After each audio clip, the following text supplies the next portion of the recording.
Hi mga kaibigan, magandang tanghali sa inyong lahat. Kaibigan mo? At nandito kami ngayon sa third floor. At yung mga tropa nag-iisip pa rin kung paano daw namin inakyat yung 75 gallons sa ganito kasikip at kakakipot na hagdan. Yan.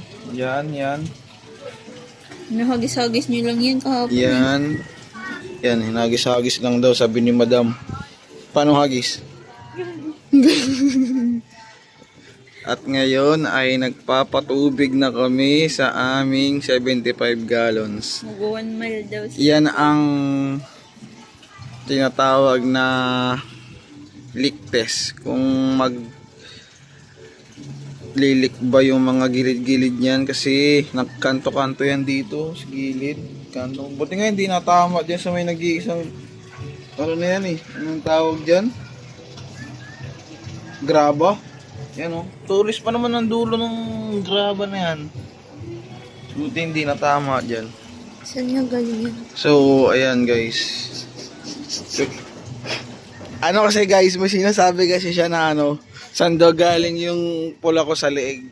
Ewan ko ba dito sa madam nyo na to. Umiral na naman yung pagiging addict. So, ayan. Water leak test.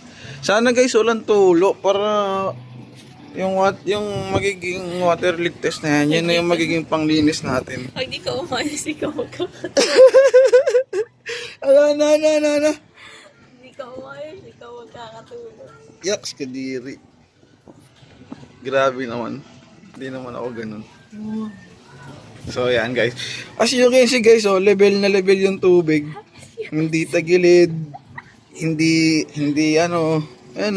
pantay na pantay yung tubig guys, Kala nyo talaga sinukat. Pero, ginamitan lang natin yan ng panggilid ng scooter, ng motor.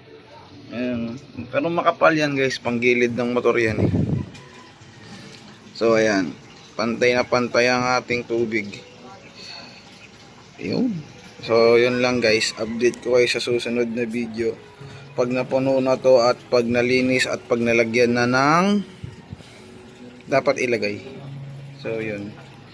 Yun lang guys. Happy fish keeping.